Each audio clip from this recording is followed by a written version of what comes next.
We are talking about extremism developing in the United States and Canada. This week is the second episode, our second part of the discussion with Amanda Moore. Next week will be a discussion with Rachel Gilmore, and we would ask you just to go support the Rover. Check out what we have. therover.ca/support us. We hope you enjoy this content and you're supporting Oh no, what's my daughter doing? this little thief right here. Oh, thank you for stealing this nail clipper. Yeah, I appreciate that. Everyone appreciates Thank you. Anyways, have a great day. Okay, so on the January 6th rallies, I have so many questions, okay? So many questions about January 6th. Were the Proud Boys known before January 6th? Yeah. Mm-hmm. Yeah. Why were they allowed there? Well, I mean... Well, everybody loved them. Yeah. Yeah.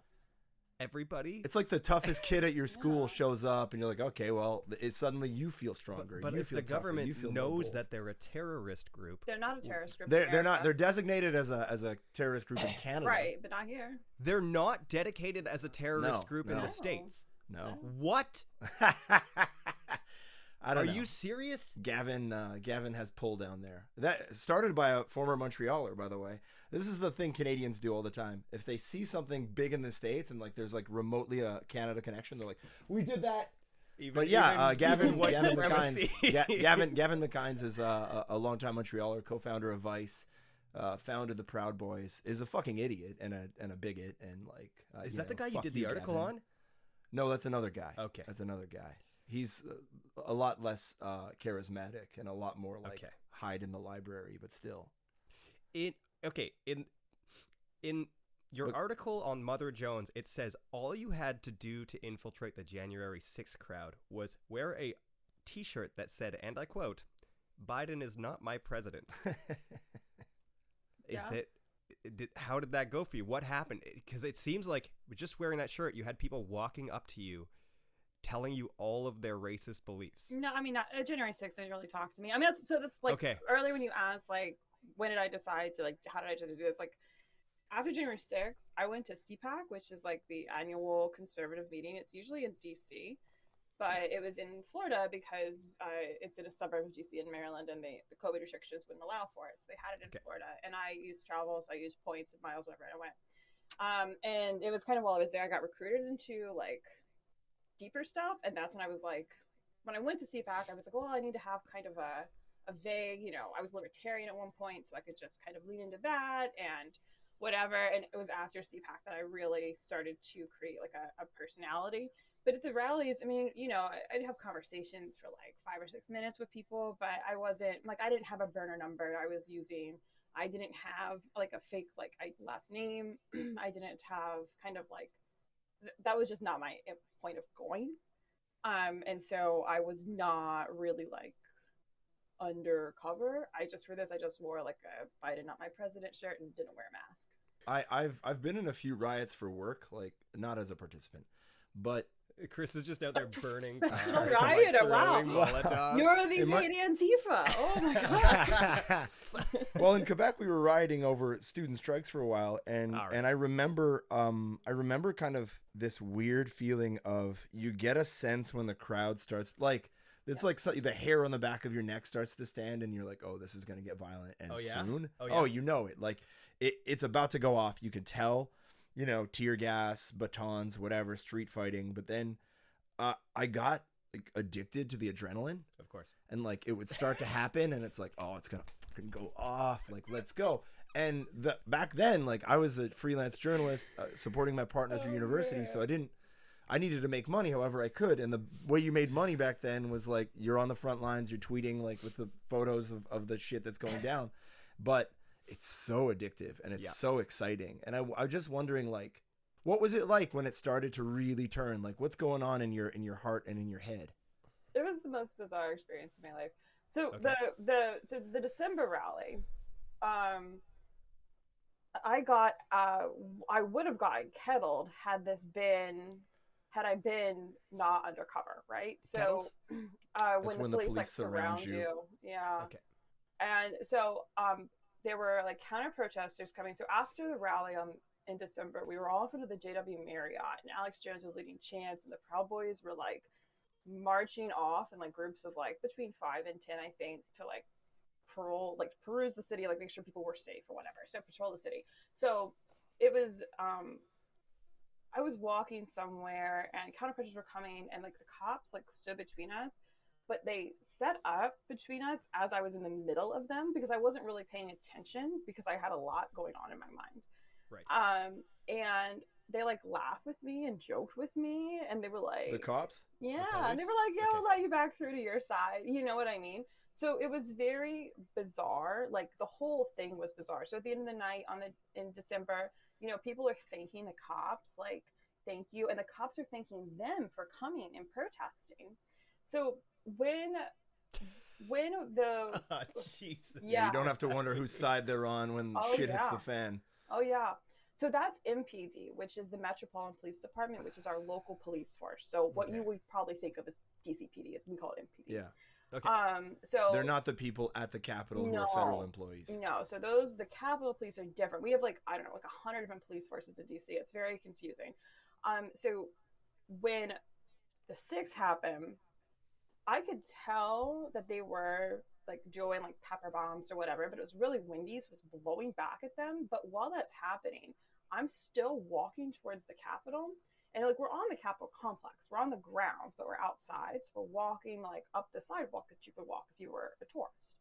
And people around me where I am at that point don't realize what's happening. So there's still like old ladies like with canes, like little kids like running up. And they have the scaffolding up for inauguration. And I could see it. I could see people running on it. And I'm just like, this, I don't even know if it's built up yet. You know, inauguration is not for 2 more weeks. I don't know how many people it's supposed to hold. And if it's supposed to account for them running on it. Like, and I was like, I don't want to get trampled, you know, but like, so I ended up jumping off to the side. But, you know, where the police were is kind of close to where counter protesters had been at the other 2 rallies. So I think some people from the vantage point I was at had been at the other 2 rallies and thought the police were like pushing off the counter protesters that didn't exist because there weren't counter protesters. So when I jumped off to the side, I ended up running into Dan Friedman, who works for Mother Jones. And he was like, where I was, everybody is like, you know, this is Antifa, like acting up, or like the little conspiracy theories were already starting to spread, right? Yeah. So you have this like chaos and confusion that I've never experienced, where it's like the people who are the target of the police do not realize that they're the target. And then, you know, we are watching and we're standing there and some guy comes up and he's like, back door is open. So I was on the west side of the building. And I guess they had gotten in on the east side. We didn't know our phones didn't work. So me and Dan and this other was it because there were so many people in that one that the cell signal? Well, that's an interesting idea. That's allegedly the case. But as soon as we crossed PIN, all of our phones worked, and we had T-Mobile, AT&T, and Verizon. So none of us were on the same server. And as soon as we crossed the street, the phones worked. Oh shit! They were jamming it. But they say they weren't. So you know, what do I know? Well, they never lie, so don't, you know. Yeah, don't ask any more questions. They're not lying. I remember when the city of Baltimore had a lawsuit for doing this to my phone in 2015. But would we ever sue the federal government? No. So anyway, the answer, the professional answer was supposed to give is they weren't doing that, but my experience indicates that they were. And so we get the notification, you know, they're in the building. The guy had been right, all of this stuff. And a few years ago, there was a woman named Miriam Carey. She was having a mental health crisis. She had her child in the backseat of her car. And she drove up to the White House to the pillar, like where they're supposed to let you in or not. And then she drove off. And they, like, Secret Service, like, shot her while she was driving with her kid in the car. She was driving away. So all 3 of us are like, Miriam Carey? Like, do you guys remember Miriam Carey? And also I had been at the June 2020 thing where Trump had a bunch of us tear gas and like was extremely violent with international press, who then went back to their countries and like America's pretty fucked up, guys. No, there was an Australian broadcaster that got lit up by some cops. It was Australia. I think Germany too. I mean, there were several. And this is when Trump did that Bible thing, like, let's just get the military to fuck some people up, and so I can hold a Bible upside down. Yeah. And so I'm like, I got tear gas. We can hold this Bible upside down. These people, the only thing a cop said to me all day on January 6th was, if you're going to go up to the Capitol, can you cut through the grass because we have a stretcher coming out the sidewalk? That's it. Oh, so, Jesus you know, Christ. like the typical on edge that I have felt at other things that have either turned into riots or have been treated as though they were riots when they were not by the police is not. I mean, like, I was at Laura Loomer, I think it was, had some rally here in 2019, and like afterwards, Laura Loomer is like an extremely conservative MAGA. She's an Islamophobe. Bigot. She's a bigot. Yeah, She's banned from every app, Uber, Lyft, everything. She's banned from them. She's banned from Lyft. Also, Donald Trump is going to hire her. Anyway. That sounds about right. Yeah. So there was some rally she was at, and afterwards it turned, like, there was a protest to that event, and the police ended up using hoses on people. I mean, it was just like such an overreaction to what was going on, and none of that. There was just none of that. And so, like, I did not go in the Capitol, mostly because Dan was like, you're not like a real journalist, you have to leave. He's like, you'll get in trouble if you go inside. Yeah, you can't just say I'm on assignment. I'm undercover. Well, if you're undercover, right? I mean, I think at this point I probably and at this point you didn't have like a contract with a newspaper. You're kind of just right. And I also had no evidence I was a journalist. Like I know, like, so you didn't have your press pass. I still don't have. I think that's a scam, right? You just buy it on the internet. I don't know. So, literally, I assure you, I've been to Ukraine. It is not a scam.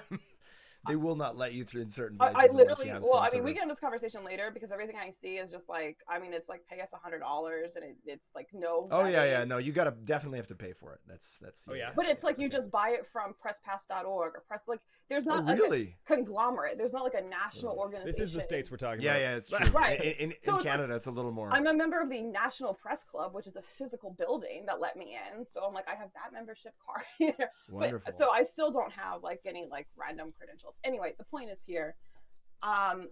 So it was so different than that. And it was bizarre too, because all three of these events, any of the police violence would have been directed to the people who were protesting my presence, which is something I've never experienced either. Yeah. I was never going to be the target of police violence. Right. Or you sure think that until you are. Well, I mean, no, I mean, who was the target of police violence? Yeah. Like truly. I mean, they were thanking the people for showing up. They weren't arresting them. So I was not the target. Then, the protesters were like, Jesus. Yeah. So I don't know. It's just very different than any other riot I've been to. Right. And like, so after this, is there a moment where you think, okay, maybe this is too much, or does it strengthen your resolve to keep doing this work? Oh, that I went home and booked a flight to CPAC. Right. You're hard. Yeah. There was never a moment where you thought maybe not. I have. Oh. I admire that. Yeah, I mean, I hadn't planned to go to CPAC. I mean, like, I was like, well, fuck, what's next? I also booked a hotel next to the White House for inauguration, but then nothing ended up happening. The people who aren't hiring you, it's because you're too actually good of a reporter. That's the problem. Makes all the other guys look bad. You're making people look bad. We can talk about that too. I mean, we will. That's gonna. I think we'll end talking about that if you don't mind. Sure. I have some more questions about specifically the psychology, which I'm interested to hear both of your takes on. I have no take. I am a producer.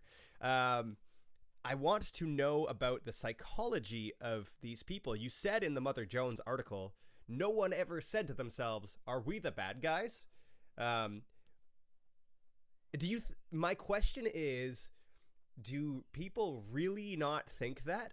Are they in denial, or do they truly believe that they are not the bad guys when they have racist or white supremacist ideals? I actually wonder that. I need to, what are your takes? Do you think people believe they are not the bad guys, or do you think that they just are like, no, I'm not the bad guys out front, but they're like, no, I know what I'm doing is wrong. Otherwise, why are they hiding? Why do they avoid using their real names? Why do they use pseudonyms online? Well, I said that about January 6th. So like when the people were marching to the Capitol, no one was ever like, Yes. "Are we the bad guys?" So Yes. that is a blanket assessment of like, I think it's very complicated. It's a very complicated answer because, so all right, I had a Nazi message me on Telegram, and he has like a little Nazi church, and he was harassing me, and then he was like asked what I was writing about, and I told him. And he was like, basically, you're right about guys hiding their power levels. So guys who are pretending to not have the beliefs that they have. So like you're saying, hiding their beliefs. And he was like, the next day, he's like, I want to let you know my church said a prayer for you that you would outlive the deadly vaccine long enough to get your work out and expose these guys. Because when you expose them, people are going to be like, oh, it's actually cool to think this stuff. And then they're going to be more open about it. We're going to get more recruits. And I was like, I don't think that's how it's going to go, but okay. So like there is a group of people, generally they're the ones who don't have prospects. They either already have felonies or they've already been doxxed, or they just really can't control themselves or whatever. And they are like, we shouldn't hide this stuff. Like we should be open about it. And there's, a great deal of animosity with the people who do hide it. I think that people know, I think the ones who are like hiding it know. I think a lot of people are like marks. They're like sitting ducks. They don't really realize, they're kind of eased into stuff. Yeah. And they don't necessarily know. Like, I would also go to these QAnon events when I was undercover, and you can go to a QAnon event. You can't sit down and be like, something about the Jews. People will be like, whoa, whoa, whoa, But if you say another word for Jews, then it's fine. I think your mic is rubbing up against your hair. Sorry, I don't mean to be a jerk. Oh, yeah, sorry. No, sorry. No, it's don't apologize. Too cramped in here for like an actual mic, so I didn't bring one. I'm in a WeWork booth. So I think it's very much like depends on the individual and their goals, what their goals are. But yeah, I think a lot of people don't think that they're the bad guys. They just think that but they're the ones, I think when the point where you're saying slurs or you're like openly talking about the Jews, I think you are more aware. Yeah. What's your take? Oh God. Well, it's layered, right? Like there's, it's not like, and Amanda does a really good job of describing the sort of like the Kmart parking lot Republicans, or the Kmart parking lot white nationalists, and the polite young Republican white nationalists. And those worlds, there's some overlap, but they're different worlds, and they're slightly different profile of a person. But my like expertise in this is very local, and what I could say is the profile of a lot of the white nationalists that we've investigated here is often it goes like this. And the beauty of the internet is like you can learn so much about a person that maybe they were kind of keeping close to their. So I was looking at all these guys, their YouTube accounts, like what do they subscribe to? And it gives you the order of channels that they subscribe to. So it starts with like video game shit, right? They're gamers, maybe a little lonely, maybe a little socially awkward. So you're doing some gaming, and then they all get into the Gamergate scandal, which is like a big precursor to Maga. And I believe, Breitbart jumped. Steve Bannon like knew these people could then be radicalized, these angry white guys. So there was this gradual descent on their YouTube to like, it started off with gaming, and then it was Gamergate stuff, and then it was like, well, women in gaming, I don't like this very much, they get treated differently, they're bad. And then it was anti-women stuff. And that kind of like once the mask is off, once you like openly hate women, it's not so hard to then openly hate blacks, to then openly hate immigrants who are like taking your women because, they're possessions, right? And so there's that kind of dude, this like incel-y kind of dude. But then there's like a lot of like people in my personal life, and you see how the radical is like. It's a sense of victimhood. It's a sense of like struggling to understand a changing world. I know in Europe there was a ton of radicalization after the Syrian refugee crisis. Right. I know here there was a ton of radicalization after asylum seekers started leaving the United States and coming up to Canada. You saw anti-immigration rallies. So like I think a lot of these people, the most radical ones, like don't have a ton going on in their real life. and then a sort of lower level, you know, things might be okay, but there's a general sense that like they're losing touch with the culture, or they no longer have. This is very much what's happening in Quebec, and it's not because we're Quebecers or whatever, but like you have a certain kind of older white guy who is just sort of angry that he no longer has the cultural veto. He can't say this is culture and that's not culture. And because he can no longer sort of determine good taste and what's right, like it fucks their identity up. And who do they blame it on? Well, they blame it on the usual suspects, right? Blacks, Jews, immigrants, women, Muslims. It's so I liked the one of the things you wrote about this guy who's like, you're driving around with this guy who's like, oh, I'm gonna fuck this guy up, I'm gonna fight that guy, I'm such a big tough guy, and then like they see someone who looks slightly leftist and they like hide under their pickup truck with their 17 guns. Like, for a brave guy, you're a pretty fucking gigantic coward. So I'm sorry. Yeah. The coffee's like fucking driving my. It's a powerful coffee. It is. You're not used to the coffee that I make. No, I'm yeah. not. It's a lot stronger than your coffee. I make, okay, for just FYI, I'm from Vancouver, the West Coast. I've lived in Montreal for years now, but on the West Coast we make phenomenal coffee. Okay, and so I make like handmade pour overs for every coffee I drink, pretty much. But pour over, you discover very soon. Isaac picked the beans himself. Yeah, I did pick the beans themselves. I go to like Indonesia and hand pick every bean that I use, and then I bring it back. No, I'm kidding. I don't do that. But I do buy from nice micro roasteries. But like you discover when you do pour over, it's so intensely If we strong. had a coffee sponsor, this would be like a really good we should get a coffee sponsor. Yeah. I would like us to have a I would like sponsor. for it to be the worst possible coffee. Black Rifle Coffee. Black Rifle? Yeah. They're a right wing. Yeah. Black Rifle Coffee. If you want to give me free coffee, I'll forgive your politics. You're pretty easy to buy. I'm so easy to buy. You're pretty easy to buy. It's so interesting hearing the perspective of someone who was at the January 6th rallies. It's wild to me that things like the KKK exist in the States without any problem. Well, I'm sure they have some problems. And like the Proud Boys. Finding parking, that kind of thing. Sure, but like it's crazy. It's just crazy. Like I know they exist here, but they're just not so overt because they shouldn't. Go ahead. Let's say, so this is just like a random anecdote, but I think it was 2009. Where I lived in DC, I was like walking to work and a KKK rally like passed by, so it was not a lot of people, it was a few of them, and they had the police escort, all black cops, by the way.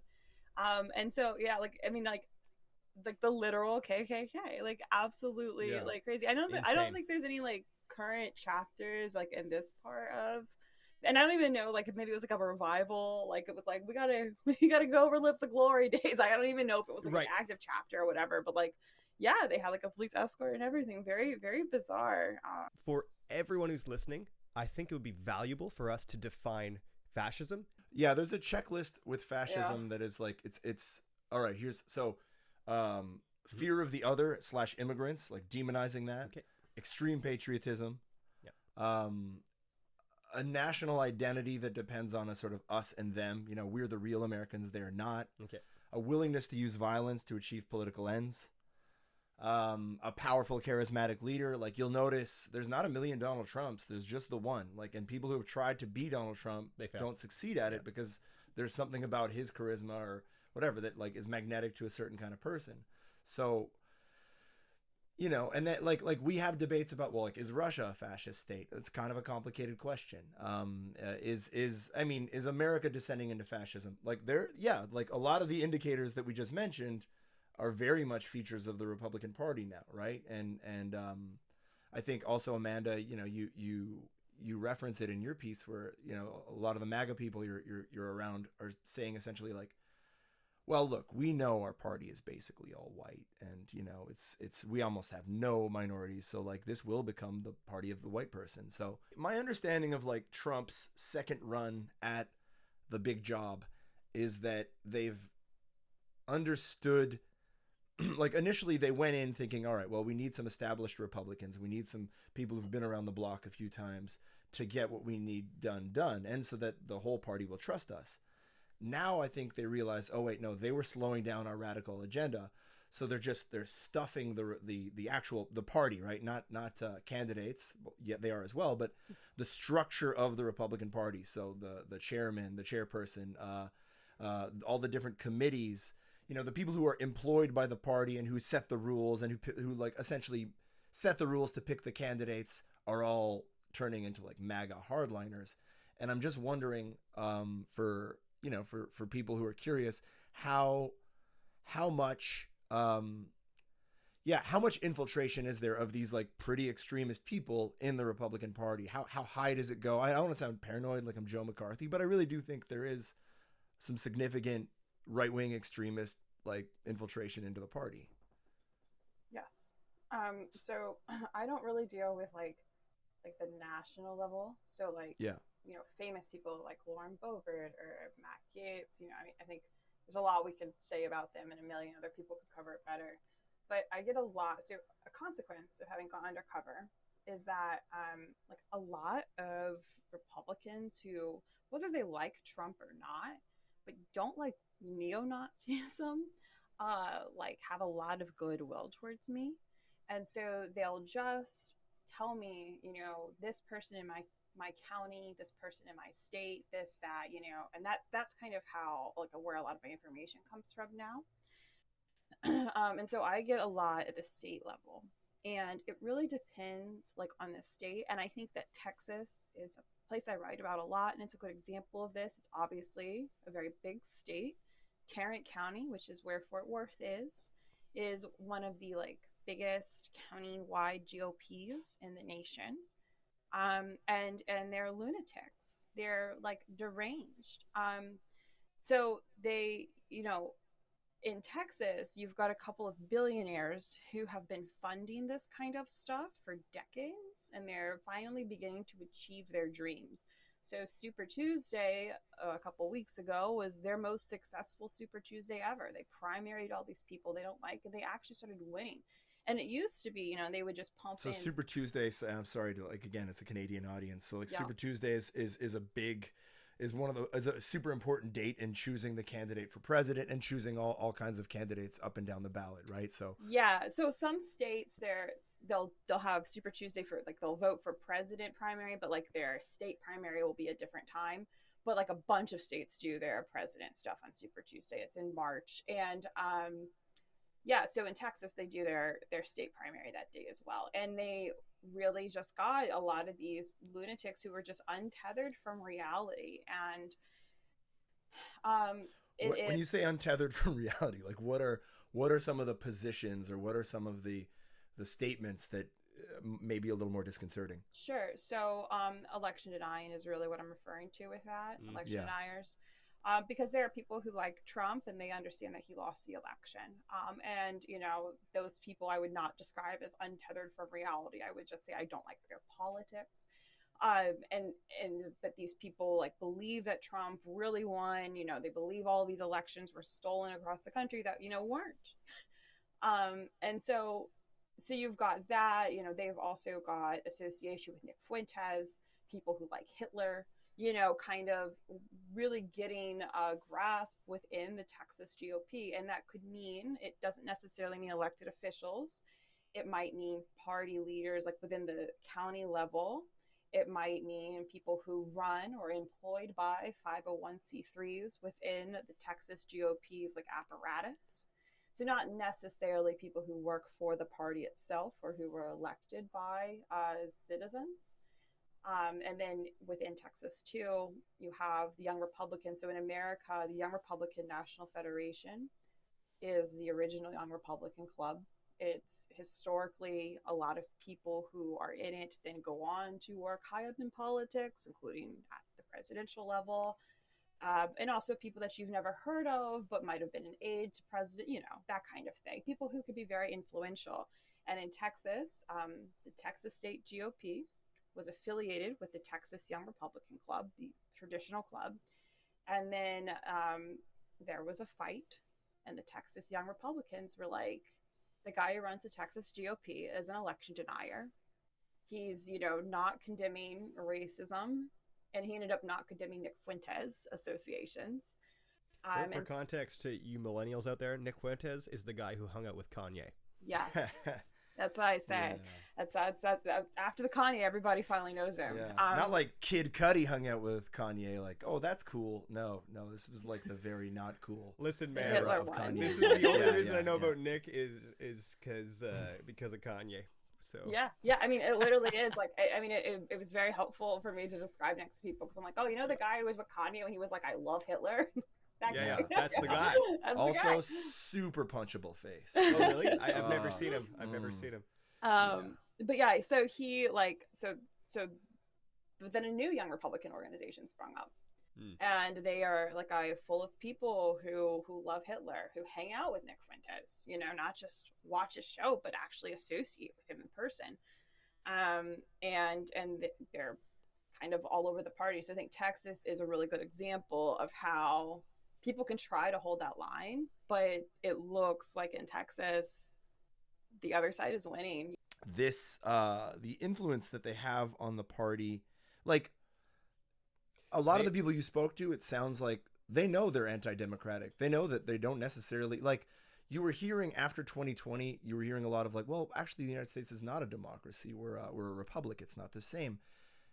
Do you see like, and you know, to mirror the fascism thing, fascists almost always come to power using the tools of democracy, and then they just kind of use those tools to shut the, you know, to close the door behind them. Is that what you're seeing a little bit? A sort of a weakening of democratic institutions, a weakening of sort of like one person, one vote? I mean, that's what the entire like stop the steal thing was. That's what Abbott's doing at the border. I mean, like the governor of Texas. Yeah. So everything I kind of view everything through this prism of like, what does this mean if Biden wins, right? So when you have the governor of Texas, so in America, federalism, the federal government is in control of the border, because if you're not in control of the border, what the hell are you in control of? Yeah. Texas has decided that they're in control of the border. You can defy whatever the federal government says to do. They're doing this. It's a multi-pronged assault. It's happening through different state bills as well as court decisions that are not bills themselves. And I look at this like, if Biden wins, you know, Governor Abbott is laying the groundwork for Texas to have basically waged lawfare against the federal government to undermine the federal government, which could mean undermining Biden's decisions. It could mean undermining the election. At this point, it's hard to say. And it might not be this election. I don't know how many we have left, to be honest with you, depending on who wins. Yeah. But it could mean a future election. He's pulling National Guardsmen from all over the country, from Republican states into Texas. Unprecedented. He started doing this a couple years ago. It was unprecedented, and nobody. How many stopped him. ish? Well, it's thousands. It's been over years, so it's been happening for years. So yeah, I mean, it's been thousands. It's 25 states. He's using something that is called Operation Lone Star, and he made an emergency declaration, and he said, you know, we have a crisis at the border. He wasn't using the word invasion yet. He was just saying it's a state of emergency because of the immigrants crossing the border. And the emergency, thing that he's using to pull these National Guardsmen in it's meant for like, was there a terror attack? Was there, you know, a flood? Did, you know, Hurricane Katrina, Hurricane Sandy, something like that, you know, massive fires.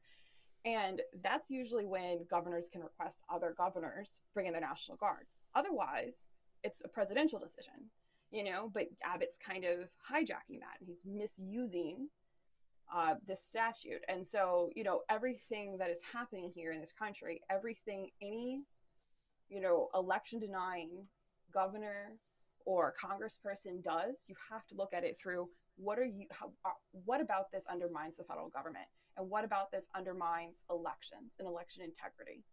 And because even if it's decided that everything that Abbott is doing is wrong and he can't do it, you know, it'll be in the court system for years. Yeah. And what does that matter at that point? You know, so Like, and also, like, I think what we've learned in the Trump era is there are these democratic norms, like, yeah. oh, no one would ever do this, and then there's like what you can enforce. And I think what we're finding out is we can't enforce a lot of these norms. If somebody decides they're going to do something and they have enough power, they're just going to do it, and that scares the shit out of me. So, like, I think it was 2013 or 2014, Obama was still president. There was a legislation in Texas that said if you perform abortions in your venue, you have to be able to have like whatever the standards were for an actual emergency medical place. So that included things like stretchers, like multiple stretchers, like being able to pass each other with like pedestrians on either side. And of course, a lot of abortions are performed in places that are like office buildings, so they don't have this. So all of these abortion centers across Texas closed down because they couldn't meet these standards. And of course, it went to litigation, and it was ruled that they couldn't do that. But it was too late. You're out of business, right? Like, and so, it just takes how many lives are ruined by something like that. And you just need that. So you need this pending litigation. You need, whatever problems for one election. It doesn't even need to be presidential. It could be, a local election. Just whatever you can do to demoralize people or to actually keep them from being able to affect change in any way, and whatever you can do to make sure the federal government isn't able to kind of control your state, right? And like, so also within Texas, when I'm talking about people who are untethered from reality, Texas had in 2022 tens of thousands of abortions, right? It's a huge state, like you guys are saying. Yeah. From January to September 2023, we had 34 reported abortions, okay? So there were people in the Texas Republican Party, the lunatics, who were like, the Speaker of the House is a rhino. He's a Democrat.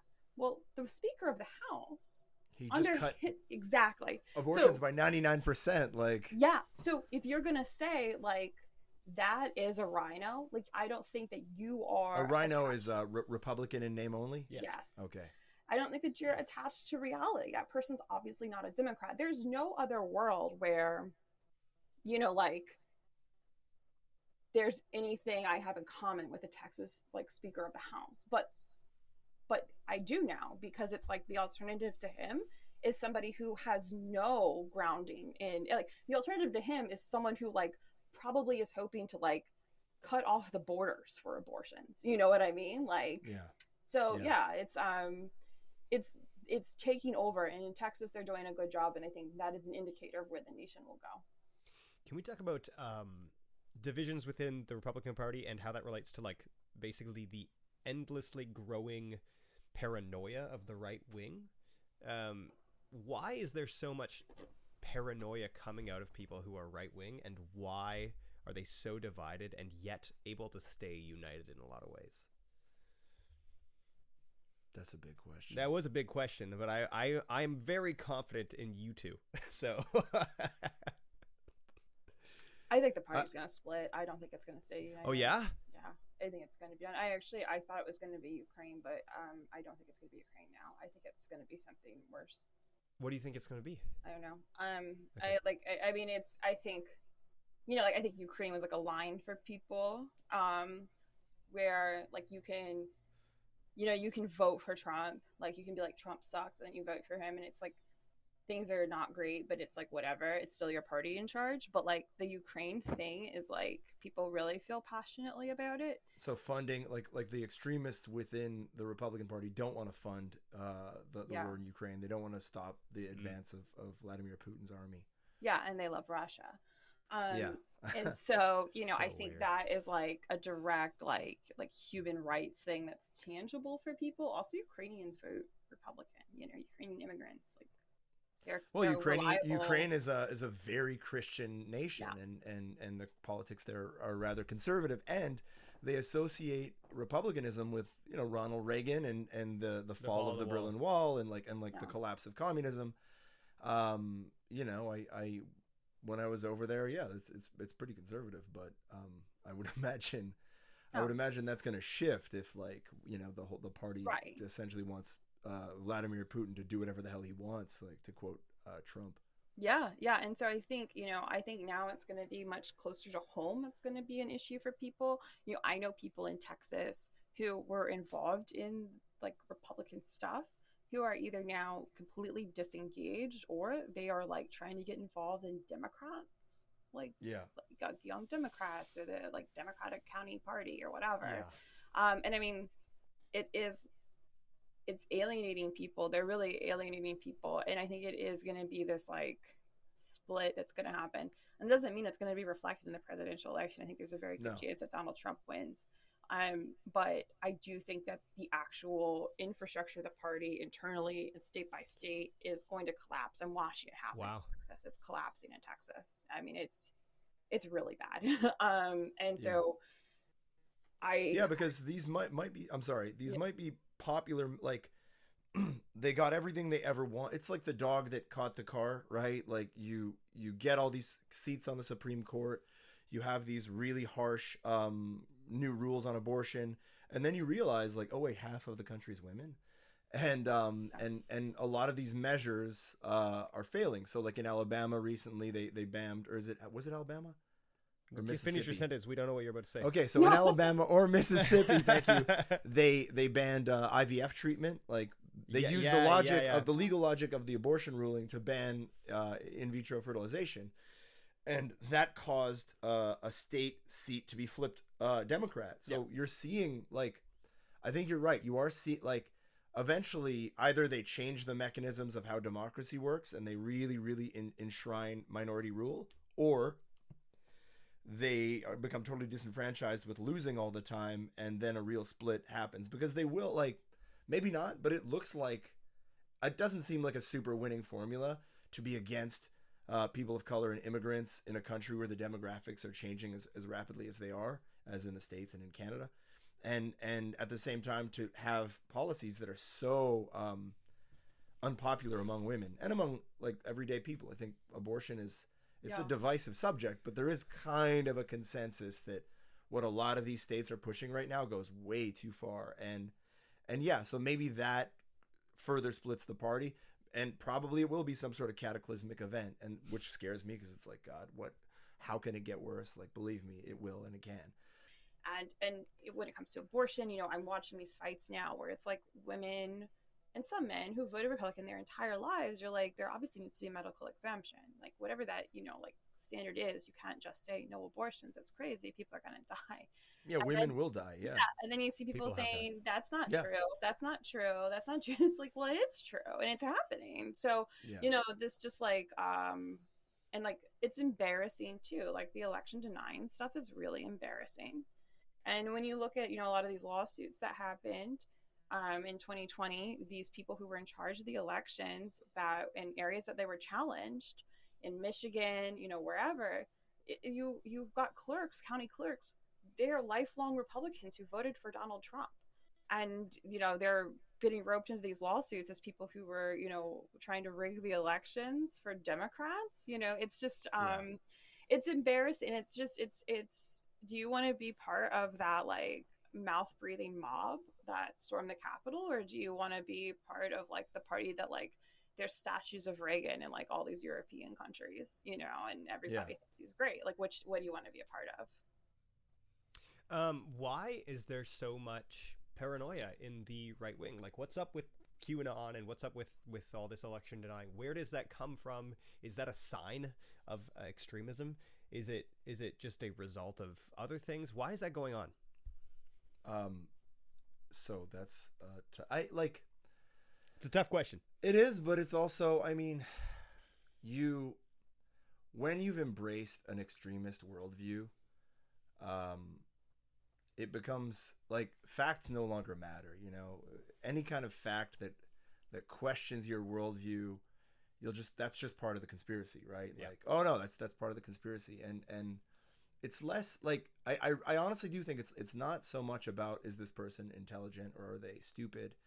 I don't think it's an emotional thing. It's an emotional thing. Yeah. And you're struggling to deal with the world as it is. So you have to kind of like, it's too hard to accept a world where there's like actually a lot of randomness and chaos.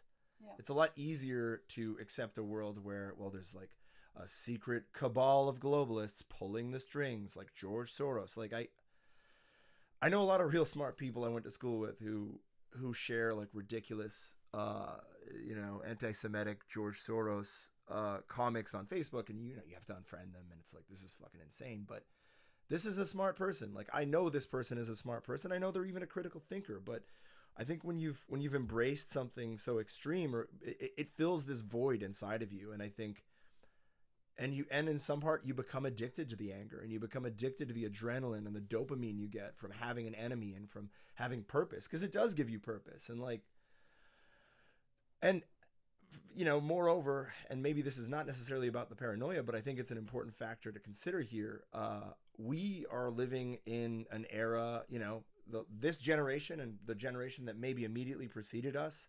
We're the first generation in North American history, and since the Great Depression or even before then, where we will have a lower quality standard of living than our parents, right?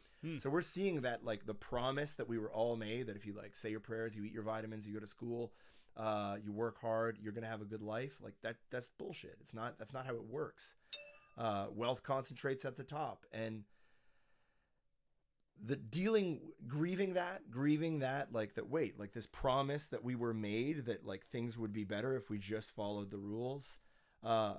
You could either realize that, like, well, you've been lied to your whole life, or you could figure out a way that kind of indemnifies the people who've lied to you, or kind of you find a way to like criticize capitalism without really criticizing capitalism. It's, oh, it's the immigrants. Oh, it's this cabal of people. I think it's a lot easier to describe things in those terms than to sit down and say shit is just fucking chaotic in the world. I really do think a lot of stuff happens that, 6 or 7 things went wrong and something happened. Like, yeah, there's big factors behind it, but I think people have a hard time with that randomness and that chaos. I know I do sometimes, but I don't believe in like wizards and shit yet. Why do you think there's so much paranoia in the right wing, Amanda? A core tenet of republicanism is that the federal government is bad, right? Yeah, and so true. You shouldn't It's trust true, yeah. the federal government. And like coming from like libertarian, like I was a very involved libertarian until like Michael Brown died in 2014. Yeah. That's when I started to leave the party, because I was like, why? Like, we hate the cops. That's our whole deal. Like, why Yeah. are we not all about this? Like, why are there not more libertarians protesting? And so I think you have to treat the federal government with suspicion, and you like look at like Jade Helm, which was an exercise. It happened in Texas. It was the federal government. It was just like they were just preparing. They were like, I don't know, running some kind of simulation, and it was going through multiple states. It was troops, and the state of Texas lost their minds collectively. And of course, it ended up that some of the accounts that were really pushing the conspiracies about it were based in Russia. But like this paranoia about what is the federal government doing? They're out to get us. When that's part of your mainstream party platform, it is kind of a quick, track to these other conspiracies, because you are already like, I can't trust this. When the media is, simping for the federal government, I can't trust that. And it's just like accurate reporting about what the federal government is doing or something. And I think you see it on the far left too, right? You do see this like embrace of conspiracy kind of by people, anybody who feels so disaffected that they feel like, they can no longer trust mainstream voices or sources at all. Like, and not just like look at them with critical vetting, because obviously a lot of bullshit is pumped out from various outlets. But, just when it's a blanket, complete denial, not accepting anything, I think it's just, the entire Texas like GOP was behind the idea that this Jade Helm exercise was actually the federal government openly preparing to invade Texas, which is like also stupid, because if like, why would you do it that way? You know what I mean? Like, why would you announce it in advance and not just do it, right? And so, yeah, I think it is, because like a lot of people that I knew in the Libertarian Party when I was involved, like stormed the Capitol, because they got all caught up in these conspiracy theories. And like people who like initially like in 2015 were like, Trump is not good.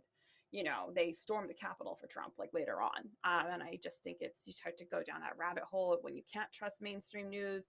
You can only trust certain outlets, whatever those, obscure blogs start pushing, you're kind of more open to it than you would be otherwise. I wanted to ask a few questions that are not that are kind of related to the whole conversation as opposed to just kind of one direction. The first question is, I would like to understand the cultural context of evangelicalism in the United States and why that has become specifically associated with the far right, specifically in the States. Wow, how many hours do you have?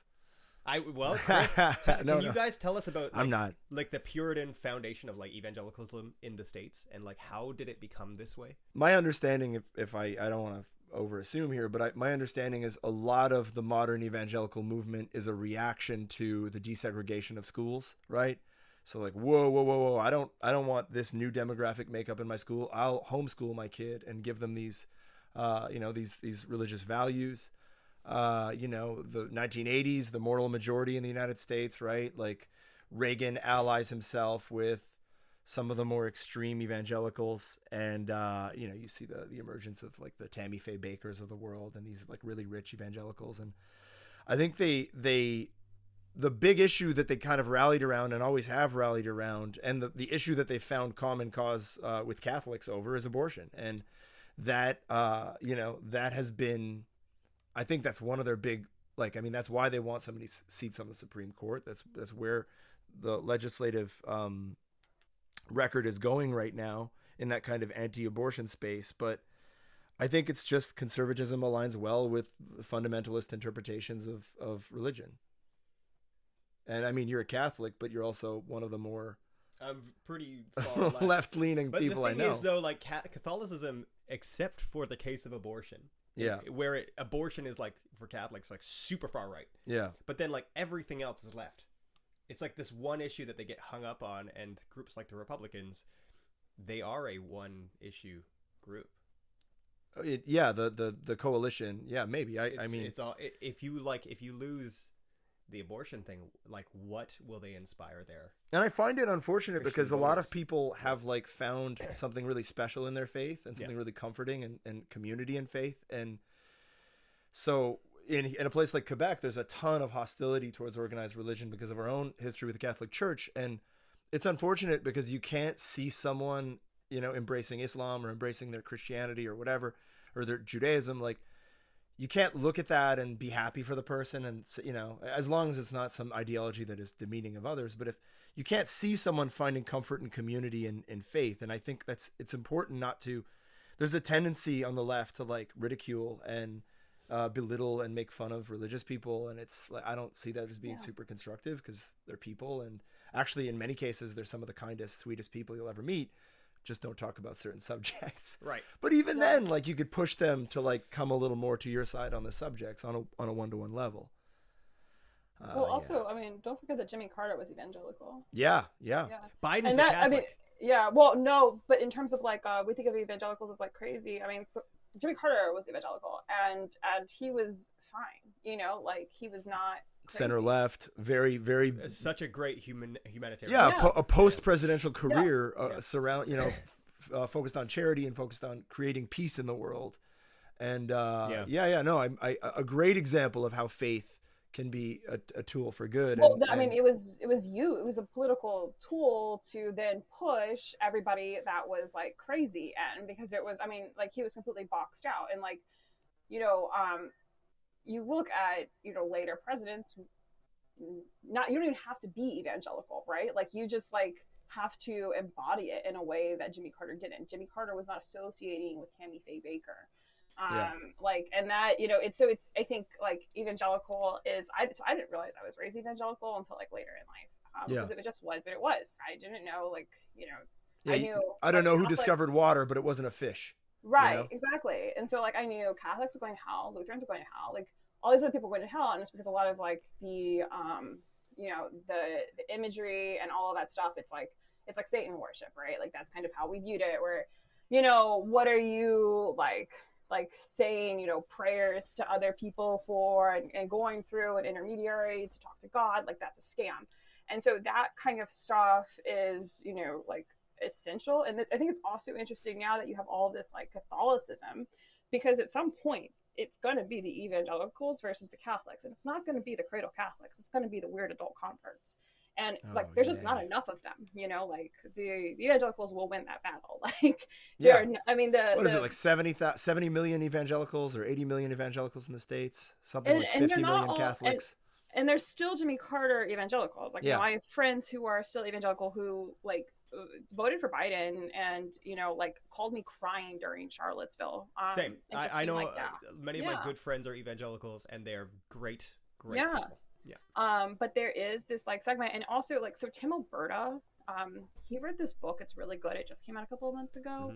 And it's about this because his dad was a pastor at a church that ended up becoming, after he died, it became this like crazy Trump church, you know, and it's just like, so, and the book is really, really good, but a lot of it is kind of going through. And so when I was undercover, I would notice in these evangelical communities, or in these QAnon communities, people would speak to me in the same cadence that you would use in a church, an evangelical church, right? And they would. What does that cadence sound like? Oh, I'm not doing it. And then there would be, sorry. I get to do an audio clip. And then there would be like, you know, you have to tell people about this. You have to do it. And even when they have, you know, said no and they're acting like you're weird and they don't want to be around you, you have to push on because you have to save them. You have to save the children. You have to save people from their poisonous masks. You have to save them from the vaccine. And, you know, that's the same thing, evangelical. You're like, you are told to just ignore all interpersonal signs that you're being fucking weird and just keep on going because that person's going to go to hell if you don't save them. And I think it's like, you get this like crossover. So like historically, you know, there was like a focus on the family, and James Dobson, all these people were pushing, you know, and kind of creating this rhetoric. And like, you can see, and Tim Alberta talks about that in his book, you can go back and look at, you know, magazines, Christianity Today from like, you know, decades ago, and you can see the shift in the culture as it's happening. Okay. And it's fascinating, right? But like, you know, now that it's already been set up that way, I think a lot of the conspiracy theories and the things that are kind of more, you know, a lot of QAnon people are obviously on the right, like it starts to mimic, and you have the churches themselves giving this rhetoric. I went to like, Clay Clark is this lunatic guy. He's like a grifter. I mean, they're all grifters, but he wasn't anybody before, and he wasn't in politics. He was just like a run-of-the-mill grifter. He did these faith and freedom conferences, and I went to several of them, and they were at churches. I mean, one of them was a mega church in Florida, and they used our money. It was $500 to get in, and they used our money to build literally an outdoor part of their venue. And you start to cross this line where it's like, you can buy a Fauci bobblehead at a church. You know, I was seeing all kinds of this stuff, and it's like, there's also no longer anything like that. Church should be paying taxes without a doubt. Yeah, you know, you can't. That should be illegal. The deal is you get tax exemption, but you're not a political organization. Yeah, but they're obviously political. Although now they clearly are a political organization. Yeah. Yes. Yeah. So the guy in Texas is a billionaire that's funding all this like white nationalism shit. His name is Tim Dunn. Guess what he is? He's a pastor on the side too. He's an oil billionaire, but he also gives sermons. And so you can hear, like, when you listen to him, he's got this like Sunday school teacher voice that he always talks in. And he's pushing his ideology on anybody who goes to his church in Midland, Texas. And it's also a school, you know? Yeah. So it's like a 1-2 punch. You know, I went to a school where like my books were like, I've posted them on Twitter in the past.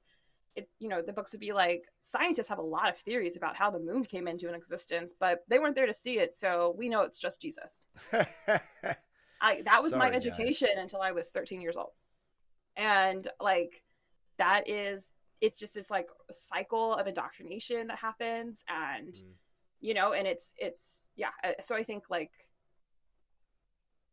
I think it's even grown since 2016, the amount of evangelicals who like support Trump. It has to have. I don't have any like statistics on it, but like, I'm telling you, I went to multiple mega churches that were taking all of our money to do these QAnon events. And, you know, if you have a problem with that, then you don't go to that church. But people still go to those fucking churches, and those guys are millionaires. Like, I think like I wanted to just like, I think you feel this way. I know you feel this way. I know I feel this way. Like, I think a lot of this anger and a lot of like what's happening, I don't know. I just want to make the point that like, I think Trump put his finger on something that is, and just like in Canada, Pierre Poilievre is like, it does feel like our institutions are failing us. It does feel like you can't get ahead. It does feel like that promise of like the American dream, or it feels like it's falling apart. I think they've diagnosed an aspect of it right, but their solution obviously is like more fascism and they don't wailing. have a solution. It's they don't. Just You're right. anger. Yeah, it's just anger. You're right. You're right. The right wing just goes, "We are angry. We should be angry." Yeah. And then if you ask them, "Well, what's your solution?" You're saying there's a problem, and I agree there's a problem. Yeah. What's the solution? They're just like, fire Fauci. Like it's like that's not a solution. Yeah. So that's my no. I just wanted to make it clear that I think we all have empathy for like all these people. Yeah. And I think I don't like you struggle. I struggle. Amanda, I know you struggle. Like we all fucking work our asses off to try and provide for our families and to try and just live a life. And I know that people on the other end of that spectrum whose ideas are repugnant to me, I know they struggle too. And I just, weird as it is, I always like this part of me is always like reach out, try and like maybe we can win them over. I think it's like destructive and silly to think that way sometimes, but I don't know why I was putting this out here other than to say I think we're all in agreement. I have so much we're all empathy. in agreement. I have so much empathy for anyone. Yeah. Because it's a class issue. It has nothing to do. Yeah. They've divided us by belief, but it's not. We mostly believe kind of similar things. We're all frustrated with corruption within our governmental systems. We're all frustrated with lobbying. We're all frustrated with the fact that the systems that are supposed to support us are actively fighting against us. Yeah. And then they're like, yeah, but abortion. And then you're like completely divided. And instead of uniting against a class system that oppresses those who are lower class, we fight each other. Sorry, I just sounded like a communist. Karl Barks. I think that would be your rap name, Karl Barks. Yeah, so people aren't buying your articles. Yeah. That's actually why I think Trump is going to win. I mean, like, not like, oh, I'm so important, but like, I'm pitching stuff and then I will be told, oh, that's not important, or, like, they're making the same mistake as they did the last time. Like, they don't think the no. You gotta let me finish the sentence. Sorry. Yeah, so I think you're in the wrong direction here. And then 2 months later, I'll see those same outlets that just told me these people aren't important, or this isn't a story, or just shouldn't have thank you, run puff pieces on these same guys. But I have stuff that is like Hitler, like Nick Fuentes, like career, like maybe not ruining in this day and age, but like certainly career harming. And instead it's like, look at these cool guys, so yeah. And then I also like, obviously pretty much everything I write is at least a little complicated. It's it's not like, oh, I saw this on the internet, or saw it, like, it's not like recapping like a series of tweets or something. Yeah. And so I'll be told like, oh, we don't have budget, and then I'll see other freelancers sell stuff to the same outlets, and I'm like, I thought there wasn't a budget, and like, I'm like, I've got stories about people who are good friends with Nick Fuentes, up in the Republican Party, up in it, and I don't buy it. People tell me, they'll literally say, I don't have this story. I just published it on my Substack. I've been trying to sell since September. It's about this guy who's like sucks a lot, and he worked for Washington State congressional hopeful Joe Kent, who's running again, who's like a QAnon, white supremacist, like Nick Fuentes. He defended Nick Fuentes at one point. And I had some information about something worked for him because he obfuscated his payroll, so you couldn't see his payroll. He illegally hid it through a shell company. And I got a tip off on it, and people were just like, this isn't a story. And I'm like, well, he's running for office again now, and I mean, it's just, I keep getting told everything's not a story, and maybe I don't think there's going to be a puff piece on Joe King, but like, certainly the more obscure people, the ones that are not household names, they are getting elevated to household names through puff pieces by the same outlets that are turning me down. How can people support your work? How can they support you? Because I think a lot of people see what you're doing and they think, all right, well, we need someone over there. We need someone doing this work. How can they support it? Well, I have a Substack at turtlediaries.net. And then, I also share my writing on social media. So no Turtle Soup on all platforms, but we'll share it in the episode description. It'll be all over it. Yeah. Anything else to say, guys? I'm just grateful that you came, Amanda, and I know your time's limited, and I appreciate that you're doing this. I appreciate the work you do. Thank you for having me on. Yeah, it was wonderful. Guys, this is the Rovers podcast, the Midnight Choir. We really appreciate it. Everything that we do is crowdfunded. So if you want to support us, go to therover.ca/support-us. That's SUPPORT-US. Sign up for the free newsletter. Go to Amanda's Twitter. Follow her on Twitter. Follow her Substack. Give her money. And if you can't give her money, retweet her shit, share her stuff. That's it. Follow get the free emails with the Substack. Go read grow all the of her free articles. audience. Don't be a jerk. Support someone who is fighting for democracy. She's fighting the good fight, guys. Oh yeah, baby. And so you should be going to support her, please. She's exceptionally talented, exceptionally smart. Her articles slap. They made me laugh. And also, Amanda being harassed by white nationalists, and her reaction is just like, "Oh, these nuts are too salty." Like, you're very. Do you want what was it? Pistachio? Do you want a pistachio? Yeah, yeah. You're a ball buster, and I love that. I love it. I see like I'm a little bit like that too. I love it. I produce videos. Fun. Yeah. Well, thank you, Amanda. Thank you so much. God bless Thank you, Amanda. man. Bless you. Yeah. Thank you so much. Thank you.